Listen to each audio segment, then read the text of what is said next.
Hey, everybody, and welcome to the live stream. Read aloud for chapters 26 and 27 for the Red Pyramid. So we're using some new software today, so I'm still getting the hang of it. This is called StreamYard, and it allows me to simultaneously live stream off two different screens. So I've got my laptop in front of me and my iPad over here so that you can view the book while I'm reading. So if you can hear me and it makes sense, go ahead and leave me a comment saying, yeah, you're excited. I am still figuring out this software, so you're going to have to forgive me while there are probably some awkward, like, what's going on? Because I realized that I put the comments all the way over here, so that's kind of weird to, like, pivot to see things. So we're just going to kind of figure it out as we go. Hi, Jackson. So, Jackson, are you reading the Red Pyramid now? Because that'd be awesome. So we're going to go ahead and get started in chapters 26 and 27. Orange group, several of you have complained that, well, yellow and green group are getting read aloud. We want read aloud. And it's like, well, but no. But today, since I've been hitting you with an awful lot of chapters pretty fast, I wanted to take some time and do some read aloud for you guys to try and help speed up that process just a little bit. So we're going to go ahead and get started. This video link is going to be available on YouTube after the fact, but not for super long because I don't want to get hit with copyright issues because that'd be bad. So let's go ahead and get started. We're going to go ahead and line up the book on the screen. I needed to use my phone as a weight because the book closed every time I tried. So chapter 26 is Aboard the Egyptian Queen. By the way, when you leave comments, they pop up on my screen. So if you have a question or a thought as we're reading, drop it in the comments and easy peasy, we can just answer it. So yay. All right. As far as, and chapter 26 is Carter. As far as rides to the land of the dead go, the boat was pretty cool. It had multiple decks with ornate railings painted black and green. The side paddle wheels churned the river into froth, and along the paddle wheel housing, the name of the boat glittered in gold letters, the Egyptian Queen. At first glance, you'd think the boat was a tourist attraction, one of those floating casinos or boats for old people. But if you looked closer, you started noticing strange little details. The boat's name written in Demotic and in hieroglyphics underneath the English. Sparkly smoke billowed from the stacks as if the engines were burning gold. Orbs of multicolored fire flitted around the deck, and on the prow of the ship, so the front of the ship, two painted eyes moved and blinked, scanning the river for trouble. That's odd, Sadie remarked. I nodded. I've seen painted boats before. I've seen eyes painted on boats before. They still do that all over the Mediterranean, but they usually don't move. What? No, not the stupid eyes. The lady on the highest deck. Isn't that? Sadie broke into a grin. Bast! Sure enough, our favorite feline was leaning out the window of the pilot's house. I was about to wave to her when I noticed the creature standing next to Bast, gripping the wheel. Hi, Evelyn. He had a human body and was dressed in the white uniform of a boat captain. But instead of a head, a double-bladed axe sprouted from his collar. And I'm not talking about a small axe for chopping wood. I'm talking a battle axe. Twin crescent-shaped iron blades, one in front where his face should be, one in the back, the edges splattered with suspicious-looking dried red splotches. The ship pulled up to the dock. Balls of fire began zipping around, lowering the gangplank, tying off ropes, basically doing crew-type stuff. How they did it without hands and without setting everything on fire? I don't know. But it wasn't the strangest thing I'd seen that week. Bast climbed down from the wheelhouse. She hugged us as we came aboard, even Khufu, who tried to return the favor by grooming her for lice. I'm glad you survived, Bast told us. What happened? We gave her the basics, and her hair poofed out again. Elvis. Toth is getting cruel in his old age. Well, I can't say I'm glad to be on this boat again. I hate the water. But I suppose... You've been on this boat before? I asked. Bast's smile wavered. A million questions as usual, but let's eat first. The captain is waiting. I wasn't anxious to meet a giant axe, but I wasn't enthusiastic about another one of Bast's grilled cheese and Frisky's dinner, but we followed her inside the boat. The dining parlor was lavishly decorated in Egyptian style. Colorful murals depicting the gods covered the walls. Gilded columns supported the ceiling. A long dining table was laden with every kind of food you could want. Sandwiches, pizza, hamburgers, Mexican food, you name it. It way made up for missing Toth's barbecue. On a side table stood an ice chest, a line of golden goblets, and a soda dispenser with about 20 different choices. The mahogany chairs were carved to look like baboons, which reminded me a little too much of Graceland's jungle room, but Hufu thought they were okay. He barked at his chair just to show it who was top monkey, then sat on its lap. He picked up an avocado from a basket of fruit and started peeling it. Across the room, a door opened, and the axe dude came in. He had to duck to avoid cleaning the door frame. Lord and Lady Kane, the captain said, bowing. His voice was a quivery hum that resonated along his front blade. I saw a video one time of a guy playing music by hitting a saw with a hammer. That's sort of the way the captain sounded. It is an honor to have you aboard. Lady Kane, Sadie mused. I like that. I am Bloodstained Blade, the captain said. What are your orders? Sadie raised an eyebrow at Bast. He takes orders from us. Within reason, Bast said. He is bound to your family, your father. She cleared her throat. Well, he and your mother summoned this boat. The axe demon made a disapproving hum. You haven't told them, goddess? Well, getting to it, Bast grumbled. Told us what? I asked. Just details. She rushed on. The boat can be summoned once a year and only in times of great need. You'll have to give the captain your orders now. He must have clear directions if we're to proceed safely. I was wondering what was bothering Bast, but the axe dude was waiting for orders, and the flecks of dried blood on his blade told me I'd better not keep him in suspense. We need to visit the Hall of Judgment, I told him. Take us to the land of the dead. Bloodstained Blade hummed thoughtfully. I will make the arrangements, Lord Kane, but it will take time. We don't have a lot of that, I turned to Sadie. It's, what, the evening of the 27th? She nodded in agreement. Day after tomorrow, at sunrise, Set completes his pyramid and destroys the world unless we stop him. So, yes, Captain Very Large Blade, or whatever it is, I'd say we were in a bit of a rush. We will, of course, do our best, said Bloodstained Blade, though his voice sounded a little, well, sharp. The crew will prepare your staterooms. Will you dine while you wait? I looked at the table laden with food and realized how hungry I was. I hadn't eaten since we were on the Washington Monument. Yeah. Thanks, BSB? The captain bowed again, which made him look a little too much like a guillotine. Then he left us to our dinner. Do you guys know what a guillotine is? Have you heard of that before? Hi, Evelyn. I see all of your comments.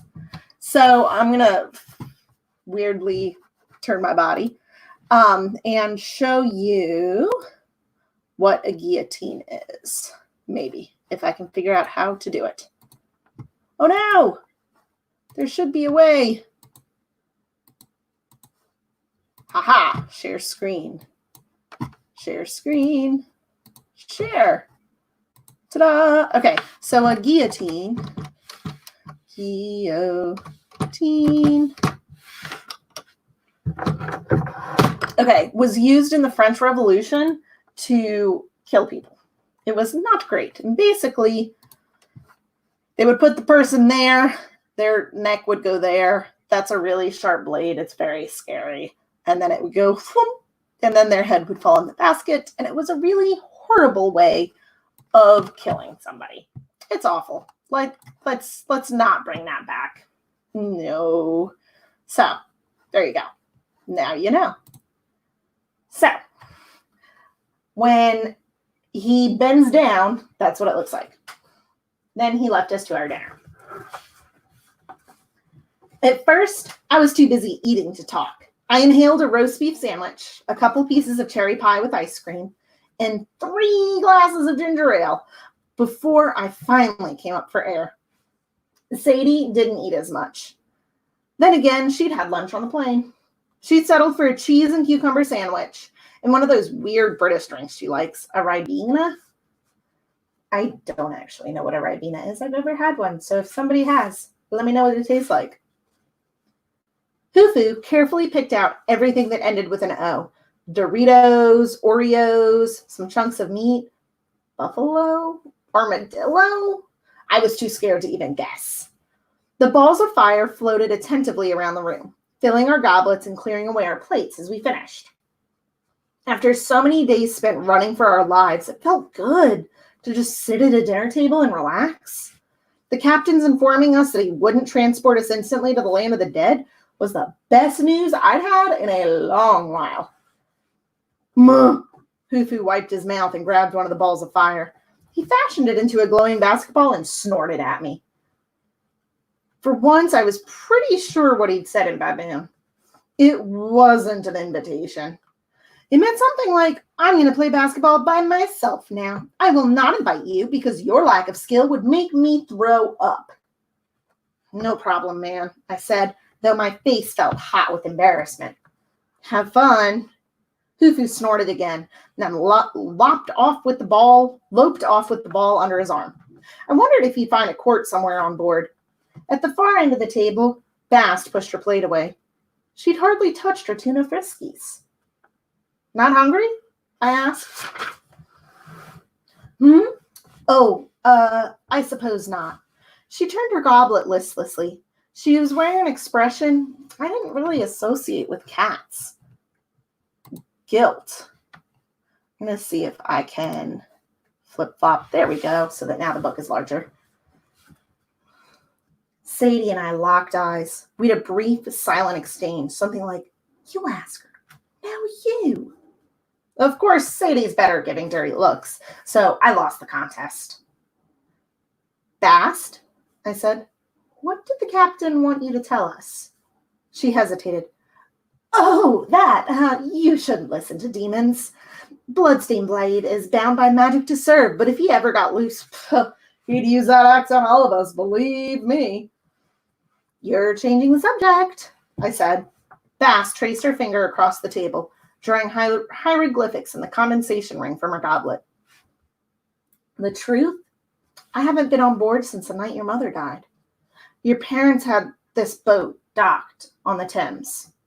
After the accident, your father brought me here. This is where we made our deal. I realized she meant right here, like at this table. My father had sat here in despair after my mom's death, with no one to console him except a cat goddess, an axe demon, and a bunch of floating lights. I studied Bast's face in the dim light. I thought about the painting we'd found at Graceland. Even in human form, Bast looked so much like a cat drawn by some artist thousands of years ago. It wasn't just a chaos monster, was it? I asked. Bast eyed me. What do you mean? The thing that you were fighting when our parents released you from the obelisk, it wasn't just a chaos monster. You were fighting Apophis.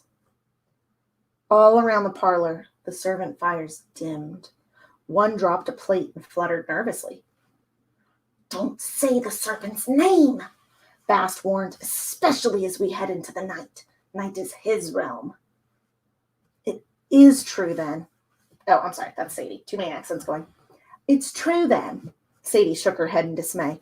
Why didn't you say anything? Why did you lie to us? Bast dropped her gaze. Sitting in the shadows, she looked weary and frail. Her face was etched with traces of old battle scars. I was the Eye of Ra, she spoke quietly. The sun god's champion, the instrument of his will. Do you have any idea what an honor it was? She extended her claws and studied them. When the people see pictures of Ra's warrior cat, they assume it's Sekhmet, the lioness. And she was his first champion, that's true. But she was too violent, too out of control. Eventually, Sekhmet was forced to step down, and Ra chose me as his fighter, little Bast. Why do you sound so ashamed? Sadie asked. You said it's an honor. At first, I was proud, Sadie. I fought the serpent for ages. Cats and snakes are mortal enemies. I did my job well. But then Ra withdrew to the heavens. He bound me to the serpent with his last spell. He cast us both into that abyss, where I was charged to fight the serpent and keep it down forever. A realization crept over me. So you weren't a minor prisoner. You were imprisoned longer than any of the other gods. She closed her eyes. I still remember Ra's words. My loyal cat, this is your greatest duty. And I was proud to do it for centuries, then millennia. Can you imagine what it was like? Knives against fangs, slashing and thrashing, a never-ending war in the darkness.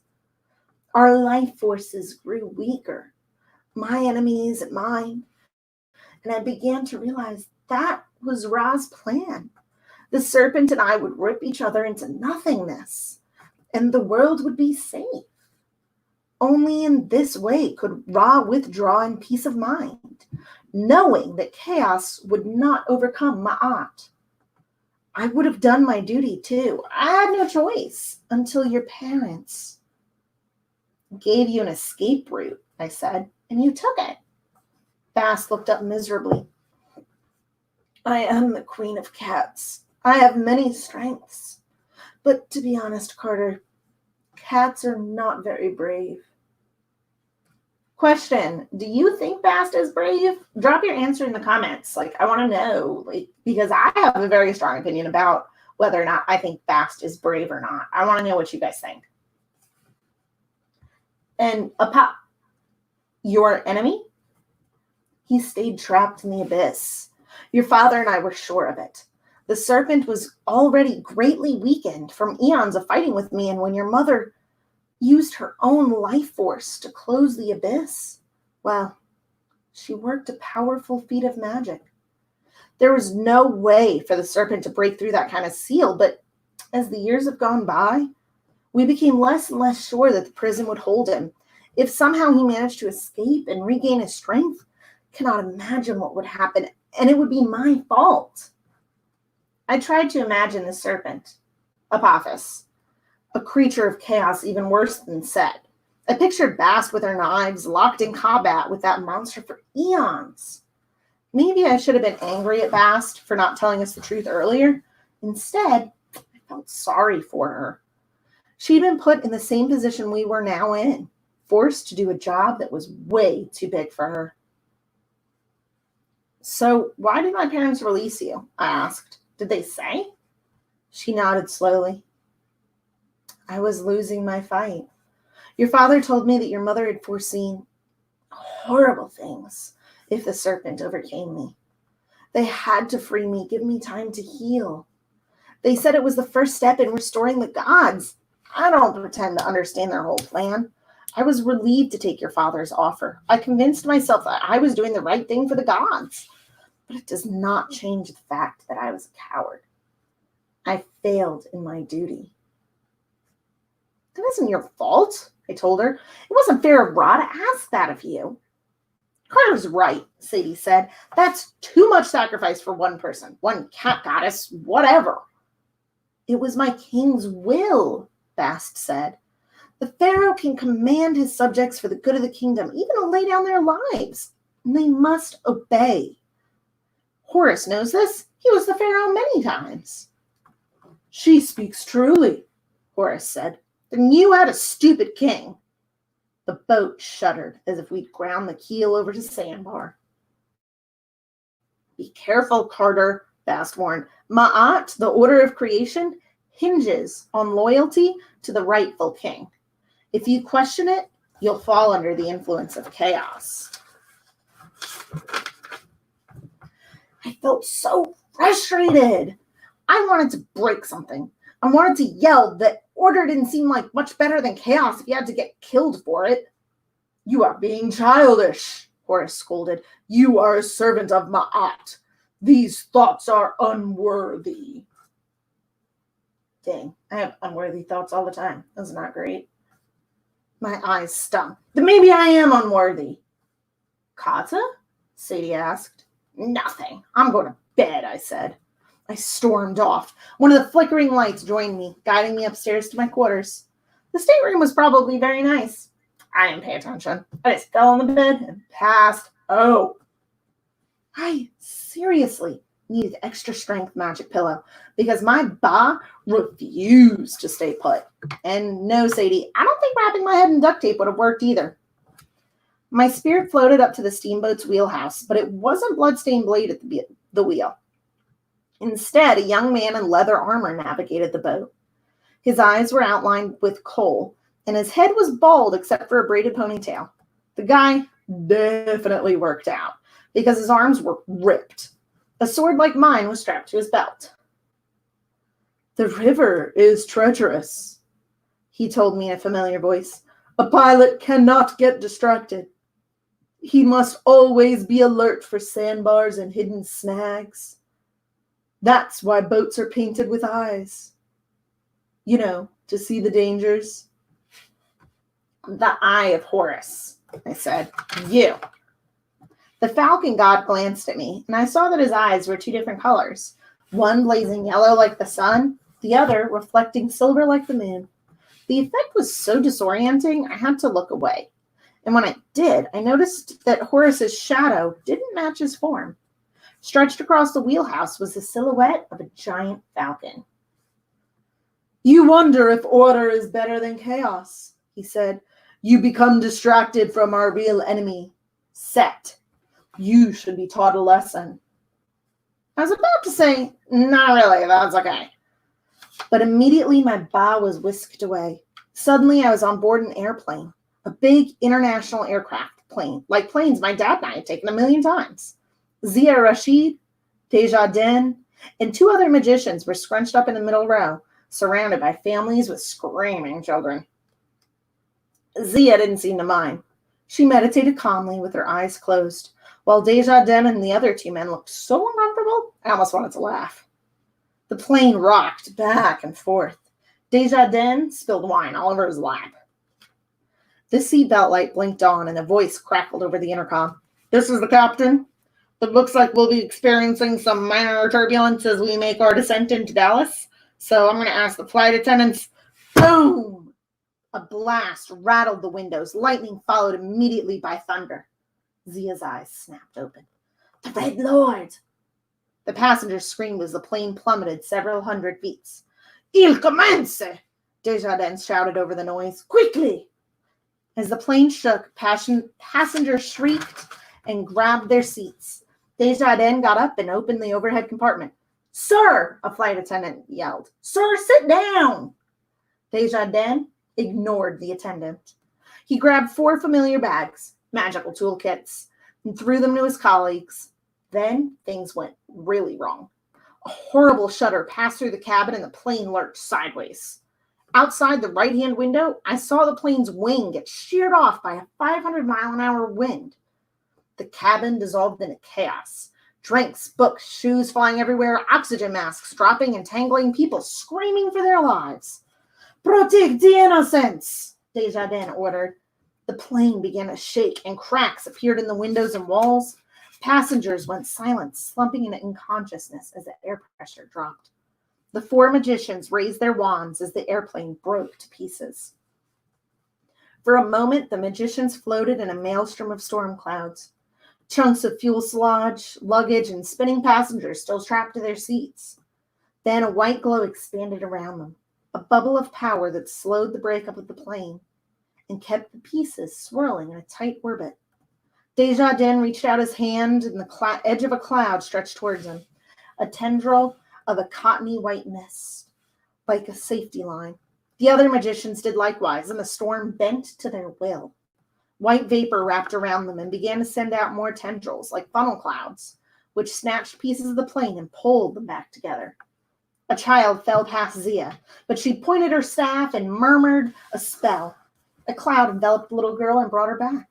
Soon the 4 magicians were reassembling the plane around them, sealing the breaches with cloudy cobwebs until the entire cabin was encased in a glowing cocoon of vapor.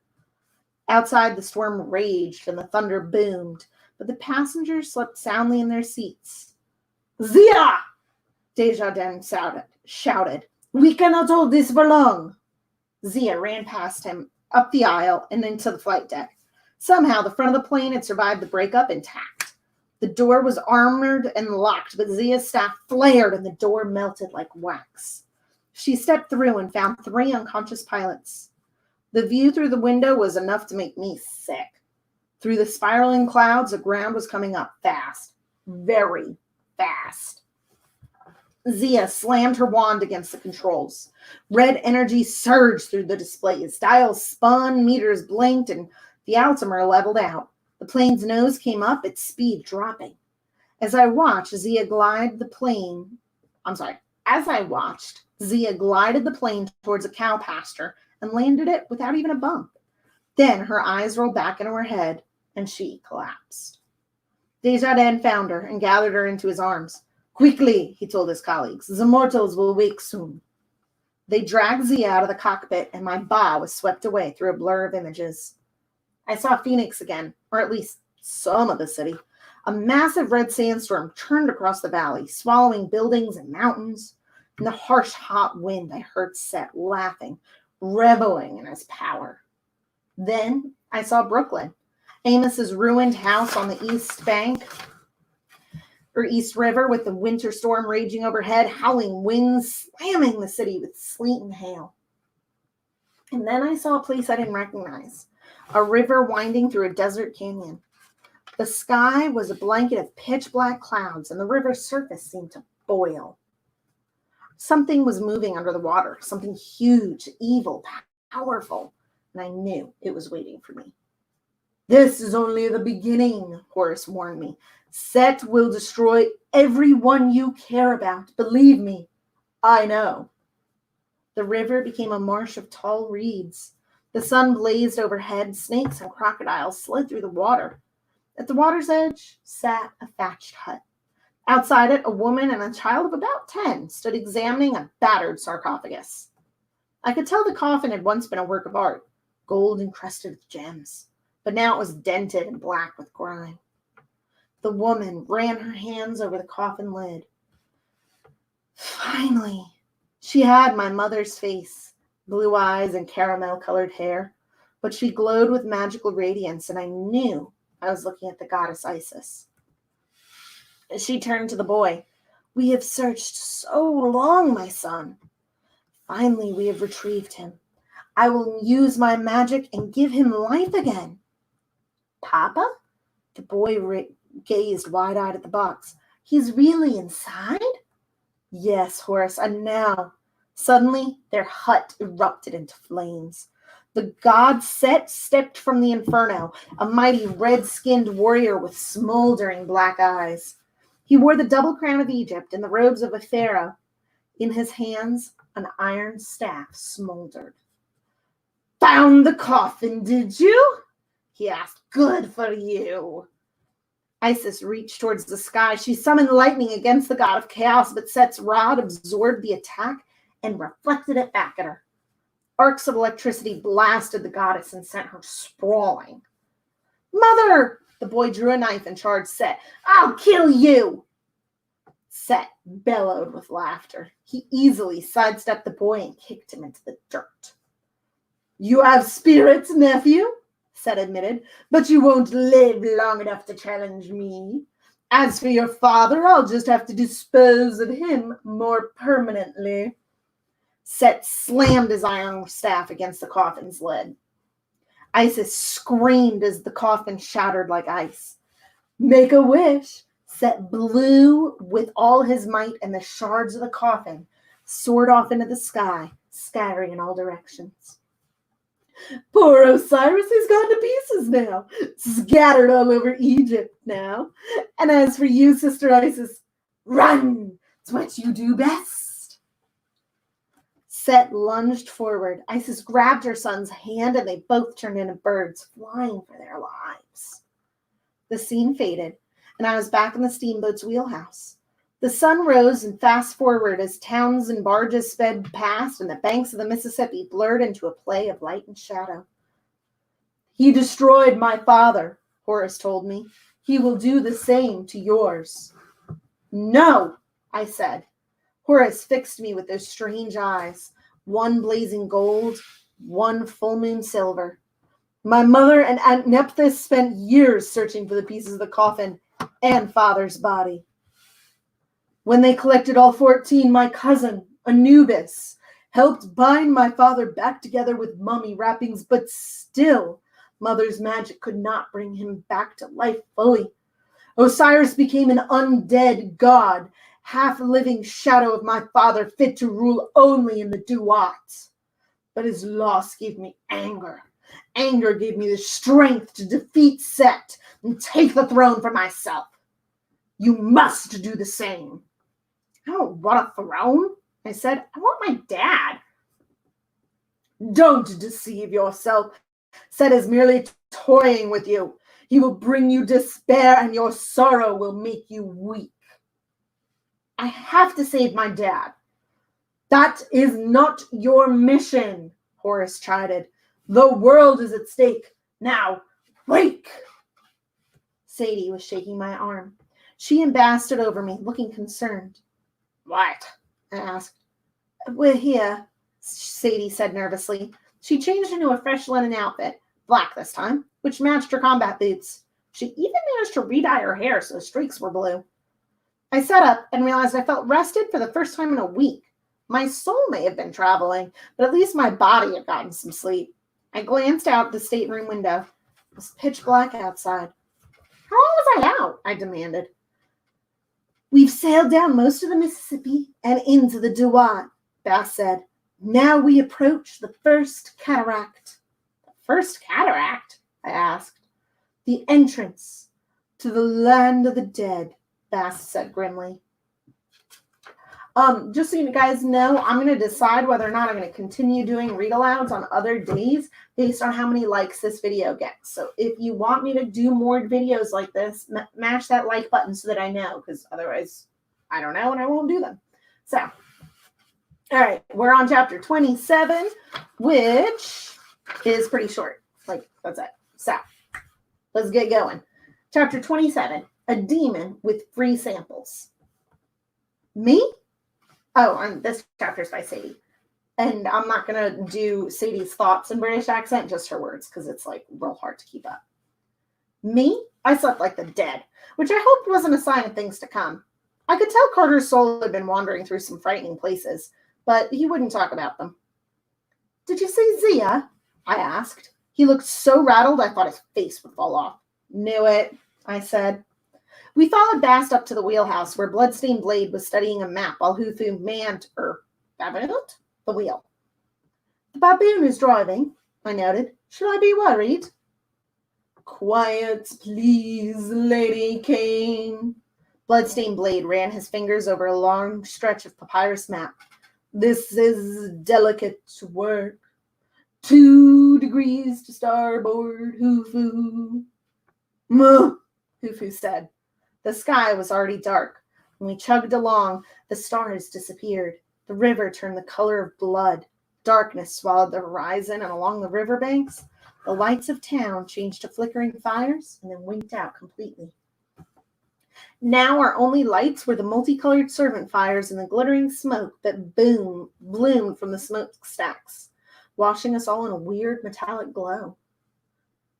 Should be just ahead, the captain announced. In the dim light, his red-flecked axe blade looked scarier than ever.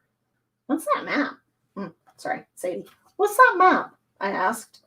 Spells of coming forth by day, he said. Don't worry, it's a good copy.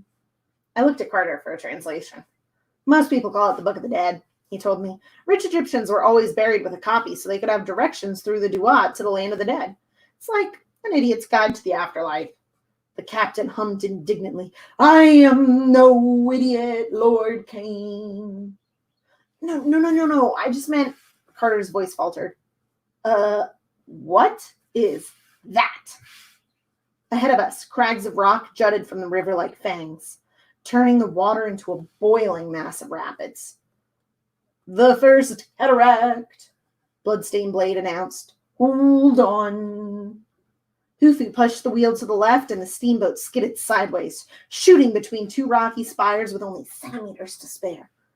I'm not much of a screamer, but I'll readily admit that I screamed my head off. And don't look at me like that, Carter. You weren't much better. We dropped over a stretch of white water, red water, and swerved to avoid the rock the size of Paddington Station. The steamboat made 2 more suicidal turns between boulders, did a 360 spin around a swirling vortex, launched over a 10-meter waterfall, and came crashing down so hard my ears popped like a gunshot. We continued downstream as if nothing had happened, and the roar of the rapids fading behind us. I don't like cataracts, I decided. Are there more? Not as large, thankfully, said Bast, who was also looking a little seasick. We've crossed into the land of the dead, Carter finished. He pointed to the shore, which was shrouded in mist. Strange things lurked in the darkness. Flickering ghost lights, giant faces made of fog, hulking shadows that seemed unconnected to anything physical. Along the riverbanks, old bones dragged themselves through the mud, linking with other bones in random patterns. I'm guessing this isn't the Mississippi, I said. The river of night, Bloodstained Blade hummed. It is every river and no river. The shadow of the Mississippi, the Nile, the Thames. It flows throughout the Duat with many branches and tributaries. There's that right up, I muttered.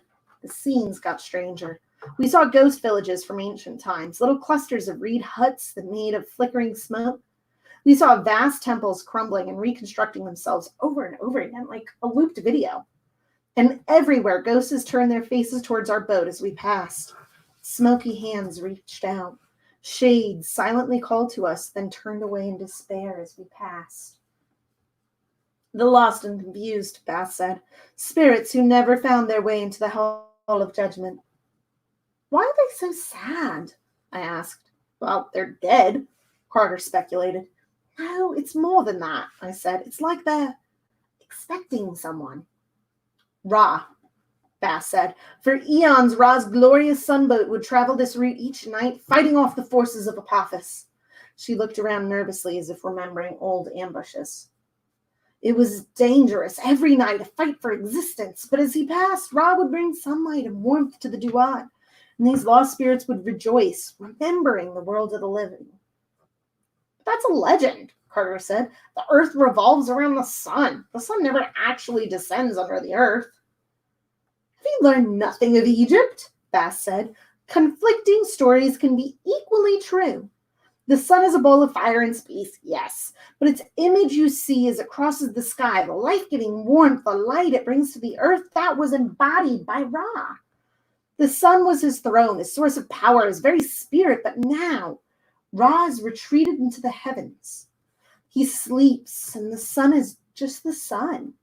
Ra's boat no longer travels on its cycle throughout the Dawat. He no longer lights the dark, and the dead feel his absence most keenly. Indeed, Bloodstained Blade said, though he didn't sound very upset about it. Legend says the world will end when Ra gets too tired to continue living in his weakened state. Apophis will swallow the sun. Darkness will reign.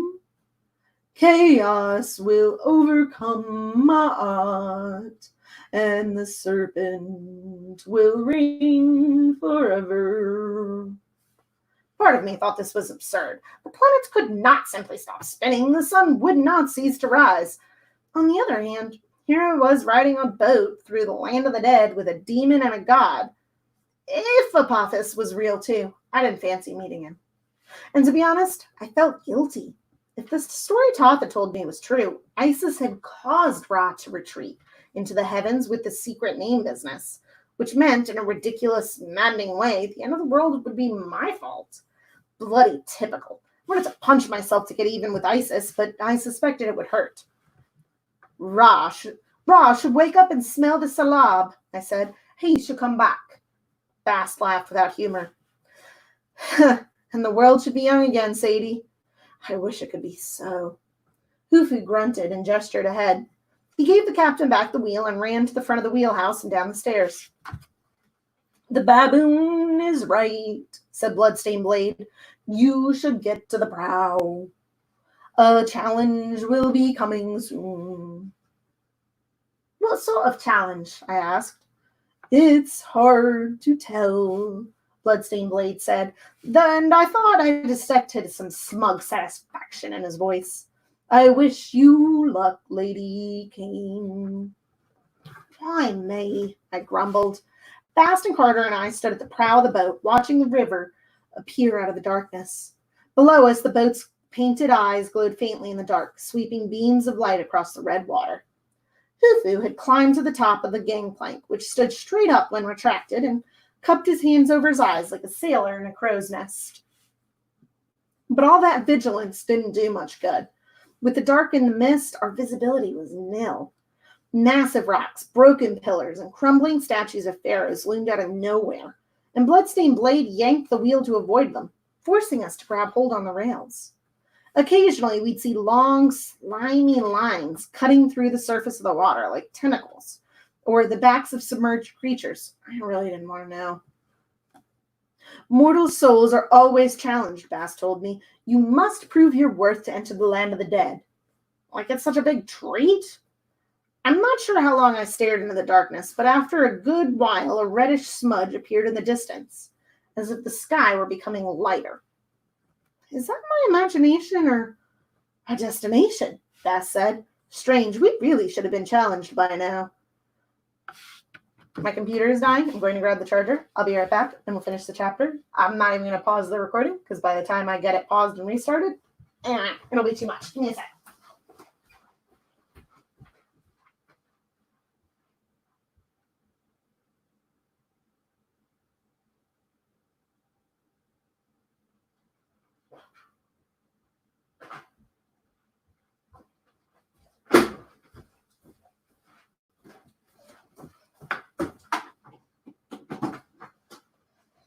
Okay, here we go.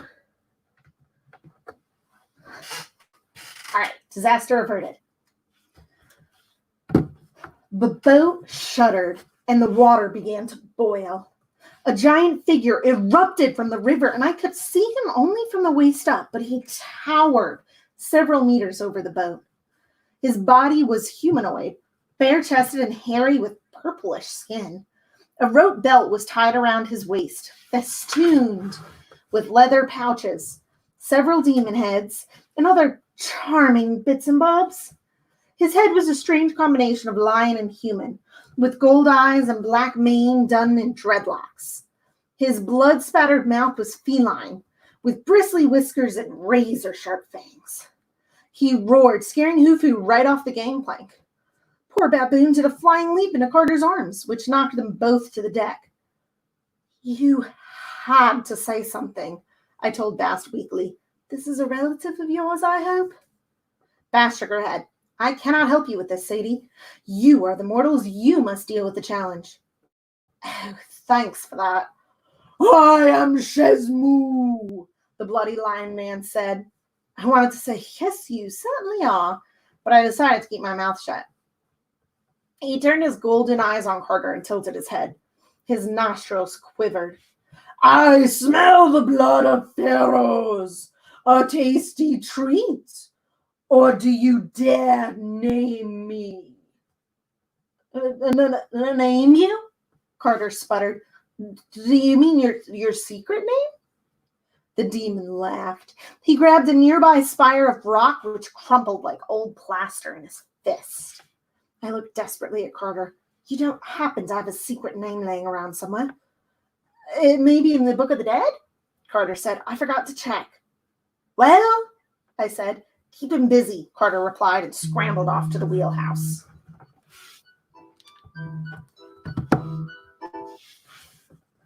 Keep a demon busy, I thought. Right. Maybe he fancies a game of tiddlywinks. Do you give up? Shezmu bellowed. No, I yelled. No, we don't give up.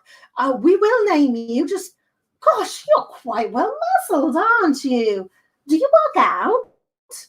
I glanced at Bast, who nodded approval. Shezmu rumbled with pride and flexed his mighty arms. Never fails with men, does it?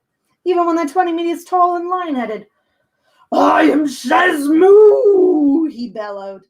Yes, you might have mentioned that already, I said. I'm wondering, what sort of titles have you earned over the years, eh? Lord of this and that? I am Osiris's royal executioner, he yelled, smashing a fist in the water and rocking our boat. I am the Lord of blood and wine. Brilliant, I said, trying not to get sick. How are blood and wine connected exactly?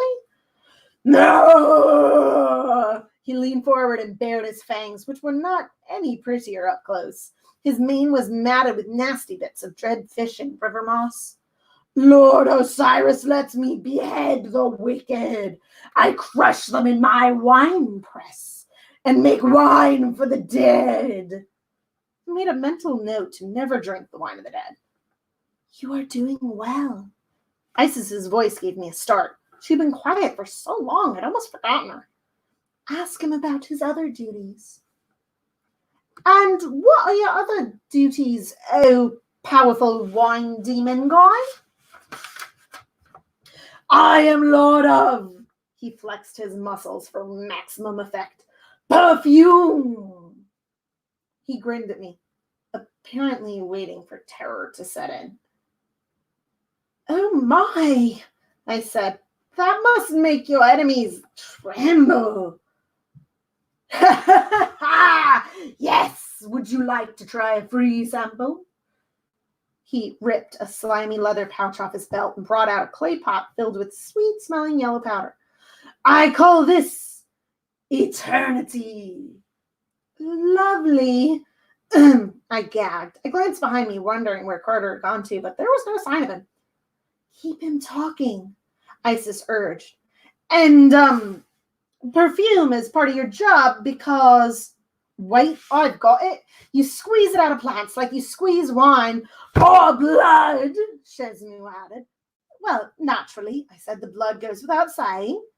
Blood, he said. Hufu yelped and covered his eyes. So you serve Osiris? I asked the demon. Yes, at least. He hesitated, snarling when in doubt. I did. Osiris's throne is empty. But he will return, he will. Of course, I said. And what do your friends call you? What, Shezzy? Bloodseekins? I have no friends, but if I did, they would call me slaughterer of souls, fierce of face.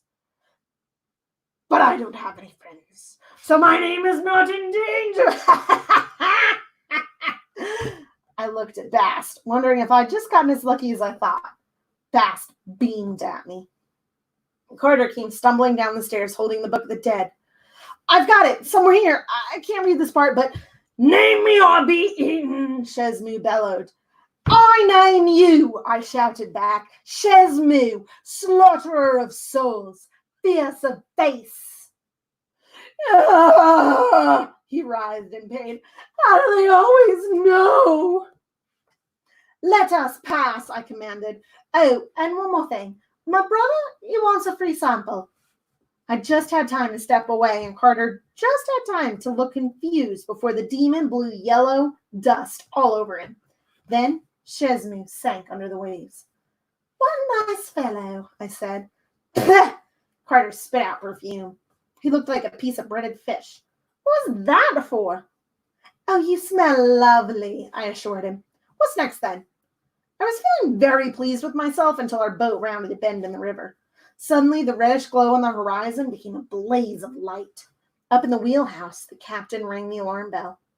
Ahead of us, the river was on fire, rushing through a steamy towards what looked like bubbling volcanic crater. The lake of fire, Bass said. This is where it gets interesting. All right, y'all, that's the end of the chapter. So if you have any questions, again, drop them into the comments below. And just as a reminder, I'm only going to keep doing videos like this if you like the video and show me that it's actually useful for you, because I don't want to waste my time if you guys aren't going to watch them. So make sure you let me know by hitting that like button. As always, be brilliant, and I'll talk to you soon.